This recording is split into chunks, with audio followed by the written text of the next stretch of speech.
வணக்கம் ஃப்ரெண்ட்ஸ். யாருக்கெல்லாம் பால் பாயாசம் பிடிக்கும்? எனக்கு ரொம்ப பிடிக்கும். நான் வீட்டில் செஞ்சேன். நீங்களும் செஞ்சு ட்ரை பண்ணி பாருங்கள். ஒரு பாத்திரத்தில் 2.5 கிளாஸ் தண்ணி ஊற்றிக்கோங்க.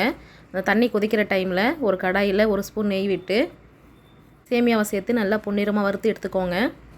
இந்த மாதிரி கலர் சேஞ்ச் ஆகணும். இதை கொதிக்கிற தண்ணியில் சேர்த்துக்கோங்க.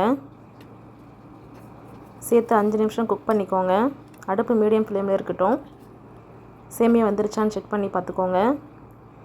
வெந்துருச்சு அப்படின்னா 2 கப் சுகர் சேர்த்துக்கோங்க. சுகர் சேர்த்து நல்லா மிக்ஸ் பண்ணி விட்டுக்கோங்க. 1/2 லிட்டரு பால் காய்ச்சி ஆற வச்சு சேர்த்துக்கோங்க.